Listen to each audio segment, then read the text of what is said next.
Duda district are at 70%.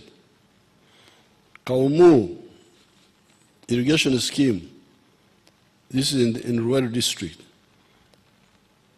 is at 90%, among others. A mega irrigation scheme, Nyimur, covering 3,300 hectares, has been constructed in Lamo district. You know where Lamo is? You people, you don't know where Lamo is. Lamo is far away, far away, far away. On the Sudan border, South Sudan border. Other construction works include Achomai irrigation scheme in the Bukedea district, covering 1,480 hectares and targeting 1,600 households. Atari irrigation scheme in Kwen Buramburi district, covering 680 hectares, targeting 2,667 households. And Namatara irrigation scheme in Budaka, Mbare, Butareja districts, covering 3,450 hectares, targeting 4,923 households.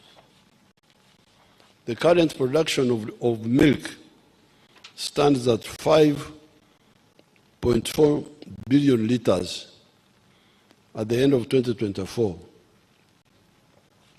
compared to 2.5 billion liters in the financial year 2017-2018.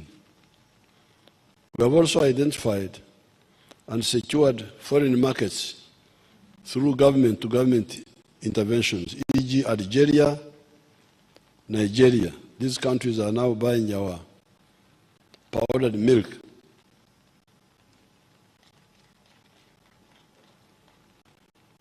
This has resulted in an increase in the value of milk and milk products, as already pointed out, from US dollars 28.7 million in the financial year 2014-2015 to US dollars 285 million in the 2024 year.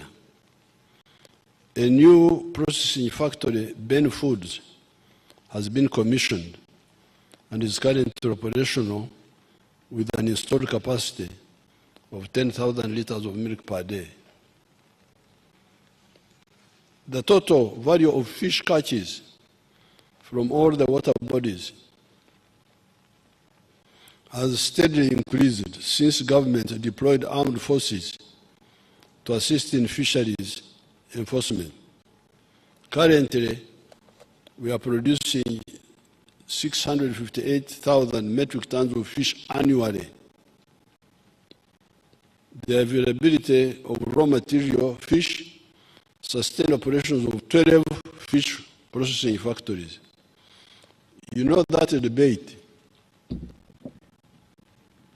The fisheries unit has been able to stop overfishing or reduce it, although they are also accused once in a while of being also sinners. But we can audit their work by looking at the 12 factories which are now processing fish. Many of these had closed. I will meet the fisheries people soon. I will meet the traditional fisheries communities, but this is one of the facts. Are the factories operating or not? And had they closed or not? When we meet, we shall discuss this. Well, according to this one here, 12 factories are now operating, processing 658,000 metric tons. The performance has also been a result of the government focus on gazetting of fish breeding grounds. Ebyondo n'ebyema, where the fish produces young ones. Some people had invaded those breeding grounds. Enforcement of fisheries laws and regulations, provision of quality fingerlings and fish feed, and providing an enabling environment for private sector to invest in aquaculture. The value of fish and fish products exported increased from US dollars 148 million to US dollars 152 million in the financial year 2023-2024. The volume of coffee produced has increased from 7.8 million 60 kilogram bags in 2022-23 to 8.2 million bags in the financial year 2023-2024. The performance in the coffee subsector is attributed to government strategic interventions, including generation and distribution of improved coffee variety seedlings, supporting increased use of water for irrigation, and promotion of use of fertilizers use among the farmers. The value of coffee exports has steadily increased from US dollars 845 million financial year 22-23 to US dollars 1.1 billion in the financial year 2023-2024. Government has provided the research institution with funding of 30 billion in the financial year 2025-2026, geared toward the development of improved coffee production, multiplication, and disease, pest, and climate-resilient varieties. The volume of maize increased from 3.4 million metric tons in 2018 to 5 million metric tons in 2024. Subsequently, the value of maize exports increased from US dollars 63 million financial year 2018 to US dollars 195 million in financial year 2023-24. The performance is attributed to the increased adoption of improved maize varieties by farmers, increased value addition by private sector, and increased vigilance by government in control of pests and diseases. Next financial year, the government will prioritize the following support agro-industrialization. Number one, appropriate agro-processing and value addition technologies. Number two, high-quality agricultural inputs. Number three, construction of key water storage and irrigation infrastructure. Number four, enforcement of standards and market access. Number five, establishing appropriate post-harvest handling and storage facilities and infrastructure. Number five, disease, pest, and vector control. Number seven, supporting vertical and horizontal value addition for production of high-value multi-input products, such as nutritional foods, baby foods that use several products like milk, eggs, maize, vegetables, fruits, etc. We must add value to all these products which we are producing now. The eggs, if the eggs are too many, where will you put them? The internal market may not be enough, and the regional market may not be enough. So the answer is to produce baby foods, nutritional foods, so that we can export to the international markets. Number eight, extension services. Number nine, investment in fertilizer production. Number 10, certification and regulation of agricultural inputs, and provision of appropriate finance for the various components of the agricultural value chain, among others. Government has introduced the large-scale commercial farmers interest-free credit facility of shillings 175 billion. The money is accessed through government-owned commercial banks. These are Post Bank, Housing Finance Bank, and Pride Bank Limited. This enables large-scale farmers to access mechanization in order to boost agricultural-based exports. The parish development model. The parish development model is now in its third year of implementation. By the end of this financial year, in June 2025, shillings 3 trillion will have been provided to the parish development model. The government is currently providing shillings 100 million for each parish per year, per annum. During my up-country trips, I've interacted with some of the beneficiaries of the PDM funds who have used them to start enterprises in food crops, farming, goat keeping, piggery, beekeeping, etc. In Ikisoro, some of the PDM beneficiaries earned between 16 to 20 million shillings from onions over a period of 2 years using the initial seed capital of just 1 million shillings. Tourism receipts were valued at US dollars 1.4 billion in calendar year 2024. This is a significant recovery from US dollars 562 million in 2020 when we had the corona shutdown. The good performance is attributed to the sustainable peace and security, increased competitiveness of the tourism industry through marketing and the government investment in strategic tourism infrastructure. To support tourism, the government has provided adequate security to the tourism sites, improved physical infrastructure, and supported the tourist companies with tax relief. Government is strengthening economic and commercial diplomacy through our embassies or missions abroad to promote tourism in addition to mobilizing foreign direct investment and enabling penetration into export markets.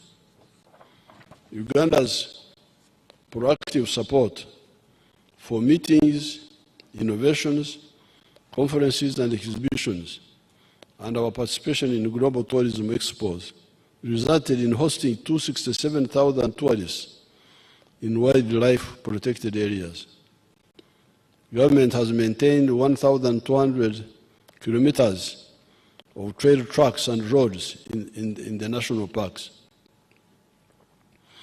An important aspect in tourism promotion is adherence to the international standards in terms of grading of accommodation facilities, such as hotels and restaurants,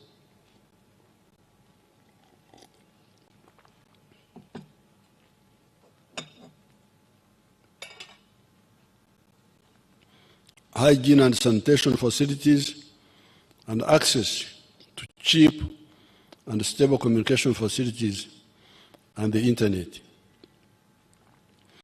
In this regard, the government is upgrading the internet gateways to reduce the internet costs and increase the speed of internet connections. The priority areas for tourism development next financial year and in the medium term include: number one, branding and marketing of Uganda as a tourism and investment destination. Number two, infrastructure development and construction of sanitation infrastructure in tourism sites. Number three, construction of refreshment centers and highway road signage and sanitary facilities. Number five, improving tourism security. Number 4. Number 5, hospitality standards and training. On the side of minerals, Uganda has got a number of mineral resources in almost all parts of the country. These include oil and gas reserves, beryl, chromite, lead, lithium, silver, zinc, kyanite, feldspar, and diatomite, manganese, diamonds, uranium, iron ore, vermiculite, limestone and marble, gold, graphite, aluminium clay rich in rare earth elements, phosphates, and iron ore in Muko, from which you can make high-quality steel and sand. From these resources, Uganda has the opportunity to industrialize quickly with acquisition of technology and specialized skills development, which is tailored to industrialization. Until recently, when we started refining gold, our minerals were being exported in raw form. We were exporting raw materials. Africans who are here, please, from other countries. This is the disease of Africa. Exporting raw materials. Matière primaire, français. Very bad material primaire.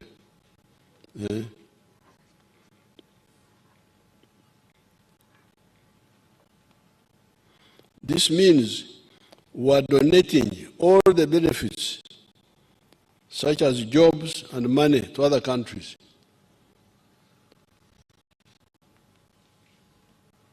I don't have time to give, like if you take iron ore, at one time, if you would export a ton of iron ore, they would give you $47. At that time, the one who processed the iron ore into a ton of steel would earn $900. You get $47. The clever foreigner, cleverer than you, gets $900. And all the jobs are available for his children when your own children have no jobs. Government has stopped, I have banned completely the export of unprocessed minerals.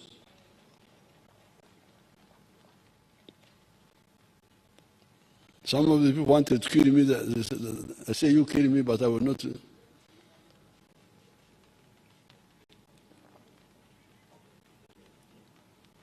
In Tororo, where we have got large deposits of limestone, and Kabale, where we have got iron ore, the government has facilitated the use of these minerals for making cement and steel, respectively. In Kabale, we have put in place the infrastructure for mining the iron ore, from which domestic steel manufacturers have started making high-quality steel.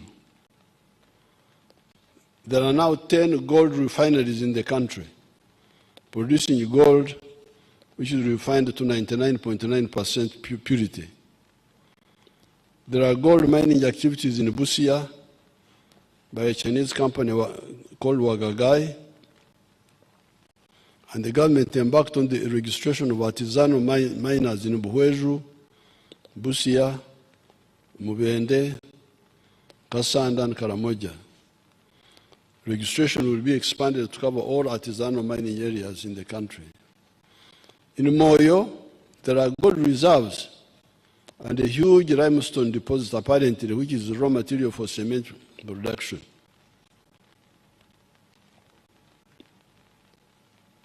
Madi Manzora,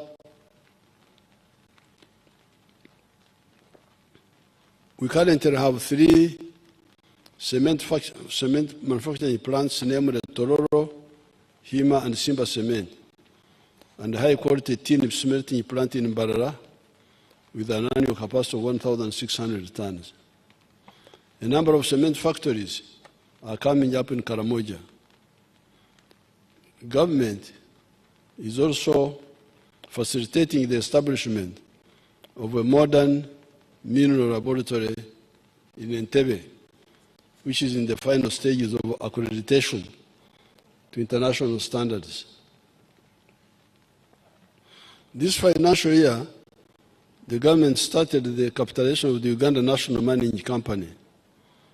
This company will take an equity stake up to 15% in all medium-scale and large-scale strategic mining operations in the country.